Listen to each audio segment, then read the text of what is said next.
പക്ഷേ എടി ദേവേട്ടൻ മാങ്ങാത്തൊലി, അയാളുടെ പേര് മിണ്ടിപ്പോരുത് നീ. ഇന്നേ വരെ നിനക്ക് വേദനയല്ലാതെ മറ്റൊന്നും സമ്മാനിക്കാത്ത അയാളെ എന്തിനാ നീ പരിഗണിക്കുന്നേ? എന്തായാലും നിന്റെ കാര്യങ്ങളെല്ലാം ഞാൻ തരുൺ സാറുമായി സംസാരിക്കും. അദ്ദേഹം സ്നേഹിച്ചത് നിന്റെ ശരീരത്തെയല്ല. അതുകൊണ്ട് ഈ ഒരു കാരണം അദ്ദേഹത്തിന് നിന്നോടുള്ള പ്രണയം ഉപേക്ഷിക്കാൻ ഒരു ഉപാധിയാവുമെന്ന് എനിക്ക് തോന്നുന്നില്ല. അതൊന്നും വേണ്ട നന്ദു. എനിക്കിനി ഒരു പ്രണയത്തിനോടും വിവാഹത്തിനോടും ഒന്നും യാതൊരു താല്പര്യവുമില്ല. ഇതിൽ നിന്നൊക്കെ രക്ഷപ്പെട്ട് ഒറ്റയ്ക്ക് ജീവിക്കാനാ ഞാൻ ആഗ്രഹിക്കുന്നത്. നിന്നെ വിവാഹം കഴിച്ച ചെറ്റയിൽ നിന്നുള്ള ട്രോമ കൊണ്ടാ എനിക്കിപ്പോ ഇങ്ങനെയൊക്കെ തോന്നുന്നത്. യഥാർത്ഥ പ്രണയം രുചിക്കുമ്പോ ഈ ചിന്തയെല്ലാം മാറും. ഹലോ, എനിക്കകത്തേക്ക് വരാവോ? വരദ ഡോറിന് മുട്ടി. ആ, കയറി വാ. ഇതാണല്ലേ ചാരുവിന്റെ സ്വന്തം നന്ദു? ദേവേട്ടൻ പറഞ്ഞു ഒരു കൂട്ടുകാരി വന്നിട്ടുണ്ടെന്ന്. അപ്പോഴേ എനിക്ക് തോന്നി അത് നന്ദു തന്നെ ആയിരിക്കുമെന്ന്. അതാ ഒന്ന് പരിചയപ്പെട്ടേക്കാന്ന് കരുതി ഓടി വന്നത് ഞാൻ. ഓ. നന്ദു അവജ്ഞയോടെ മുഖം തിരിച്ചു. ദേവിനോടുള്ള അവളുടെ ദേഷ്യം അവന്റെ സഹോദരിയായ വരദയോടും അവൾക്ക് തോന്നുകയായിരുന്നു. അവൾ അങ്ങനെ മുഖം തിരിച്ചപ്പോ വരദയിൽ അതൊരു സങ്കടമായി മാറി. സന്തോഷത്തോടെ നന്ദുവിനെ പരിചയപ്പെട്ടാനെത്തിയ അവളുടെ മുഖം മാറി. അത് ചാരുവിന് മനസ്സിലാവുകയും ചെയ്തു. നന്ദു, ഇതാണ് എന്റെ പ്രിയപ്പെട്ട നാത്തൻ വരദ. എനിക്കിവിടെ താങ്ങായും തണലായും എന്തിനും എന്റെ കൂടെ നിൽക്കുന്നവൾ. ഒരു പരിചയമില്ലാത്ത ഈ വീട്ടിലേക്ക് ഞാൻ കല്യാണം കഴിച്ച് എന്നെ കൊണ്ടുവന്നപ്പോ നിന്നെപ്പോലെ എന്റെ ആവശ്യങ്ങളും സങ്കടങ്ങളും ഒക്കെ ഞാൻ പറയാതെ തന്നെ അവൾ മനസ്സിലാക്കിയിരുന്നു. ഇവളും കൂടെ ഇവിടെ ഇല്ലായിരുന്നെങ്കിൽ ഒരു പക്ഷെ ഞാൻ... ചാരുവിന്റെ വാക്കുകൾ പാതി വഴിയിൽ മുറിഞ്ഞു. അവൾ വരദയുടെ കൈകൾ ചേർത്ത് പിടിച്ചു. അവിടെയുള്ള എല്ലാവരും ദുഷ്ടന്മാരാണെന്ന് വിചാരിച്ചിരുന്ന നന്ദുവിന്റെ മുഖത്ത് ചാരുവിന്റെ സംസാരം കേട്ടപ്പോ പുഞ്ചിരി വിടർന്നു. പിന്നെ അവൾ വരദയോട് ഒരുപാട് സംസാരിച്ചു. അവർ പെട്ടെന്ന് തന്നെ കൂട്ടായി. ഞാൻ ഇറങ്ങട്ടെ എന്നാ? ഇനിയും വൈകിയ അമ്മ പ്രശ്നമുണ്ടാക്കും. ഇവിടേക്ക് വരുന്ന കാര്യം ഞാൻ പറഞ്ഞിട്ടില്ല. നോക്കി പോണേ. നീ എത്രയും പെട്ടെന്ന് എല്ലാം ഓക്കെ ആയി കോളേജിലേക്ക് തിരിച്ചു വാ. നിന്റെ വരവിനായി ഞാൻ കാത്തിരിക്കും. നന്ദ അവളെ കെട്ടിപ്പിടിച്ച് യാത്ര പറഞ്ഞ് അവിടെ നിന്നും ഇറങ്ങി. ഇങ്ങനെ ഒരു കൂട്ടുകാരിയുള്ളത് നിന്റെ ഭാഗ്യമാണ് കേട്ടോ ചാരു. ജീവിതത്തിൽ എല്ലാവർക്കും ഒന്നും ലഭിക്കാത്ത ഭാഗ്യം. ഒട്ടും കളങ്കമില്ലാതെ എന്നെ സ്നേഹിക്കുന്നവളാണവൾ. ഞാൻ സ്നേഹിച്ചവരെല്ലാം എനിക്ക് വേദന മാത്രമേ തന്നിട്ടുള്ളൂ, ഇവളൊഴികെ.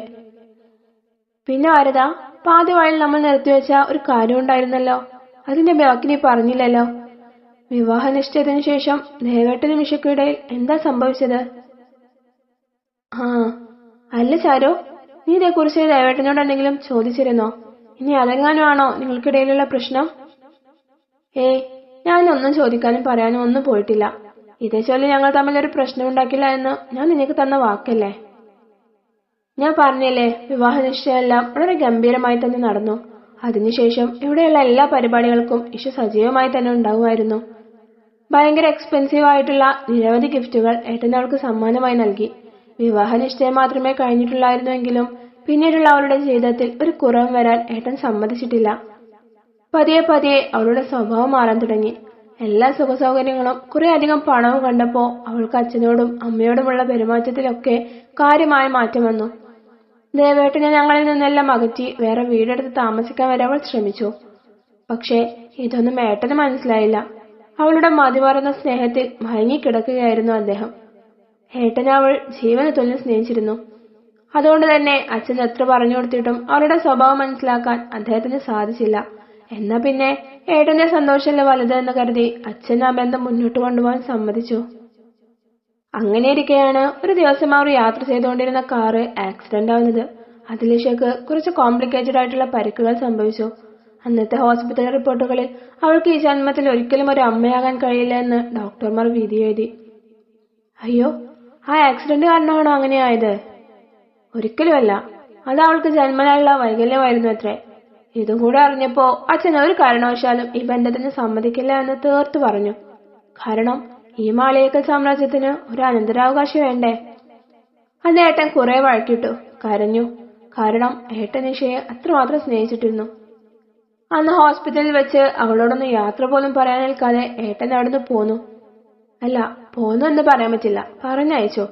കാരണം ഇഷയെ നിനക്ക് സ്വന്തമാക്കിയേ മതിയാവൂ എന്നുണ്ടെങ്കിൽ എന്റെ മകളെ ഞാൻ ആ കുടുംബത്തിലേക്ക് പറഞ്ഞയക്കില്ല എന്ന് അച്ഛൻ പറഞ്ഞു. ഇത് കേട്ട ഹരിയേട്ടന് അച്ഛനാ ദേവേട്ടനെ നിർബന്ധിച്ച് അവിടെ നിന്നും പറഞ്ഞയച്ചത്. എനിക്ക് ആ സമയം ഹരിയേട്ടനെ പിരിയുന്ന കാര്യം ചിന്തിക്കാൻ പോലും പറ്റുമായിരുന്നില്ല.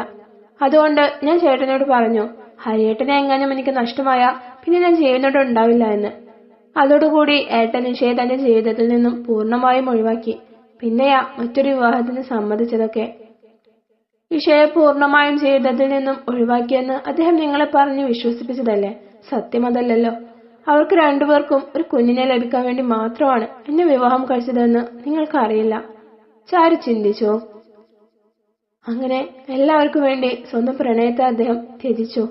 ആദ്യമൊക്കെ ഏട്ടൻ സങ്കടപ്പെട്ടിരിക്കുന്നത് കാണുമ്പോൾ എന്റെ ഉള്ളം പിടയുമായിരുന്നു. ഞാനല്ലേ ഏട്ടന്റെ ഈ അവസ്ഥക്ക് കാരണം എന്ന കുറ്റബോധം എന്നെ വല്ലാതെ അലട്ടിയിരുന്നു. പക്ഷേ നിന്നെപ്പോലെ ഒരു ഭാര്യ അദ്ദേഹത്തിന് ലഭിച്ചതോടെ എന്റെ ആ സങ്കടമെല്ലാം മാറി. ഗോഡ്സ് പ്ലാൻ ഇസ് ബെറ്റർ എന്ന് പറയുന്ന പോലെ ദേവട്ടന് ഏറ്റവും യോജിച്ച പെണ്ണ് നീ തന്നെയാണ്. വരതയുടെ ആ വാക്കുകൾ കേട്ട് ഉള്ളിൽ തികട്ടി വന്ന വേദനയോടെ ചാരു പുറമെ പുഞ്ചിരിച്ചു. എങ്ങനെയുണ്ടിപ്പോ? എന്തെങ്കിലും ബുദ്ധിമുട്ട് തോന്നുന്നുണ്ടോ? ദേവ് മുറിയിലേക്ക് കയറി വന്നു. ഇല്ല. എന്നാ ഈ ജ്യൂസ് കുടിച്ചിട്ട് കിടന്നോ എന്നാ. അവൾ അത് വാങ്ങി കുടിച്ചോ. താഴെ കിടക്കാനായി പുതപ്പും ഷീറ്റും എടുത്ത് കട്ടിൽ നിന്നും എഴുന്നേറ്റു. ഏയ്, നീ എന്തായി ചെയ്യുന്നത്? ഞാൻ കിടക്കാൻ വേണ്ടി. ഈ അവസ്ഥയിൽ നീ താഴെ കിടക്കാൻ പോവാണോ? നിനക്കെന്താ പ്രാന്തുണ്ടോ? എനിക്കിപ്പോ കുഴപ്പമൊന്നുമില്ല. ഞാൻ നിങ്ങളുടെ കൂടെ ഇവിടെ കിടക്കുന്നത് നിങ്ങൾക്ക് ഇഷ്ടമല്ലല്ലോ. സാരമില്ല, ബോഡി ഒന്ന് ഓക്കെ ആവുന്നത് വരെ ഇവിടെ തന്നെ കിടന്നോ. പിന്നെ അധികം തർക്കിക്കാൻ നിൽക്കാതെ അവൾ അവിടെ കിടന്നു. രണ്ടുപേരും രണ്ട് തലക്കിലേക്ക് തിരിഞ്ഞു. ആദ്യമായി അവനോടൊപ്പം ഒന്നിച്ചൊരു ബെഡിൽ കിടന്നപ്പോ അവൾക്കുള്ളിൽ വല്ലാത്തൊരു കുളിർമ അനുഭവപ്പെട്ടു. അവൻ അവളെ നോക്കി അവന്റെ മാറോട് ചേർത്തിരുന്നെങ്കിലെന്ന് ചാരു അറിയാതെ തന്നെ അവളുടെ ഹൃദയം കൊതിക്കുകയായിരുന്നു. ദേവിന്റെ മനസ്സും അസ്വസ്ഥമാണ്. നിഷയെക്കുറിച്ച് ഓർക്കാൻ ശ്രമിക്കുന്നോറും ചാരുവിന്റെ നിഷ്കളങ്കമായ മുഖം അവന്റെ ഉള്ളിൽ നിറഞ്ഞു നിന്നു. അവൾക്ക് എന്തെങ്കിലും വയ്യായ്ക തോന്നുന്നുണ്ടാവുമോ? ദേവ് ചിന്തിച്ചുകൊണ്ട് തിരിഞ്ഞു നോക്കിയതും ചാരു അവനെ തിരിഞ്ഞു നോക്കിയതും ഒരുമിച്ചായിരുന്നു. രണ്ടുപേരും എളിമ്പിയതോടെ അപ്പുറത്തേക്ക് തന്നെ തിരിഞ്ഞു. പെട്ടെന്നാണ് അവിടെ മഴ പെയ്തത്.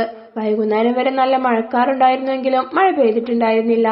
മഴയുടെ ശബ്ദം കേട്ട് പുറത്തേക്ക് പോയി നോക്കാൻ തോന്നിയെങ്കിലും അപ്പോൾ അതിനുള്ള ആരോഗ്യമില്ലാതിരുന്നത് കൊണ്ട് ചാരു മഴയുടെ ശബ്ദവും ആസ്വദിച്ചുകൊണ്ട് അവിടെ കിടന്നു. അപ്പോൾ ഘോരമായ ശബ്ദത്തോടെ ഒരു ഇടിമുഴങ്ങി. ചാരു നിലവിളിച്ചോണ്ട് ദേവിനെ പോയി കെട്ടിപ്പിടിച്ചു. ചെവികൾ രണ്ടു കൈ കൊണ്ടും അടച്ചു പിടിച്ചു. ആ കാഴ്ച കണ്ട് അവന് ചിരിയാണ് വന്നത്. ഒരു ഇടിക്ക് തകർക്കാൻ മാത്രമുള്ള ധൈര്യമേ അപ്പോ സാരംഗകൃഷ്ണനൊക്കെ ഉള്ളൂല്ലേ? ശേഷേ, വളരെ മോശം. ഏയ്, എനിക്ക് പേടിയൊന്നുമില്ല. അവൾ അവന്റെ അടുത്ത് നിന്നും നീങ്ങി. ഠേ! ദേവ് ഉറക്കെ ശബ്ദം ഉണ്ടാക്കിയതും അമ്മയെന്ന് വിളിച്ചുകൊണ്ട് ചാരു വീണ്ടും അവന്റെ അടുത്തേക്ക് തന്നെ വന്നു. ദേവ് എഴുന്നേറ്റിരുന്ന് പൊട്ടിച്ചിരിച്ചു. മതി കളിയാക്കിയത്. അവൾ മുഖം വീർപ്പിച്ചു. ഓവർ ധൈര്യം കാട്ടിയിട്ട് ഇനി പേടിപ്പനി കൂടി വരാൻ നിൽക്കണ്ട. ഇങ്ങോട്ട് നീങ്ങി കിടന്നോ. പതിയെ രണ്ടുപേരും മയക്കത്തിലേക്ക് വഴുതി വീണു. രാവിലെ ഫോണിലേക്ക് വന്ന വാട്സപ്പ് നോട്ടിഫിക്കേഷന്റെ ശബ്ദം കേട്ടുകൊണ്ടാണ് ദേവ് ഉണരുന്നത്. ആ സമയം തന്റെ നെഞ്ചിലേക്ക് ചേർന്ന് കിടക്കുന്ന ചാരുവിനെയാണ് അവൻ കണ്ടത്. ഉറക്കത്തിൽ അറിയാതെ അവന്റെ കൈകൾ അവളെ ചേർത്ത് പിടിച്ചിട്ടുണ്ട്. ഉണർന്നിരിക്കുമ്പോൾ ഉള്ളതിനേക്കാൾ ഭംഗി അവൾ ഉറങ്ങിക്കിടക്കുമ്പോഴാണെന്ന് തോന്നി അവന്. തന്റെ ശരീരത്തിൽ അമർന്നു കിടക്കുന്ന അവളുടെ മാറിടങ്ങൾ അവന്റെ സിരകളെ ചൂടുപിടിപ്പിച്ചു. യാന്ത്രികമായി അവന്റെ കൈവിരലുകൾ അവയെ തലോടി. പെട്ടെന്ന് ചാരു ഞെട്ടി ഉണർന്നു. അവൾ പരിഭ്രമത്തോടെ എഴുന്നേറ്റിരുന്നു. ചുരിദാർ പുറകിലേക്ക് വലിച്ചിട്ടു. അവന്റെ മുഖത്തേക്ക് നോക്കാതെ നേരെ ബാത്റൂമിലേക്ക് പോയി. അപ്പോഴാണ് ദേവിന് അവൻ എന്താണ് ചെയ്തതെന്നുള്ള ബോധം വന്നത്. ഹോ ഷിറ്റ്, നീ എന്താണ് ചെയ്തത് ദേവ്? അവൾക്ക് മുന്നിൽ നീ കീഴടങ്ങുകയാണോ? നിന്നെ ജീവനെ പോലെ സ്നേഹിക്കുന്ന ഒരു പെണ്ണ് നിന്നെ കാത്തിരിക്കുന്നുണ്ട്, അത് മറന്നു പോവല്ലേ? അവൻ തലയിൽ കൈവച്ച് സ്വയം പെറുപെറുത്തു. തുടരും.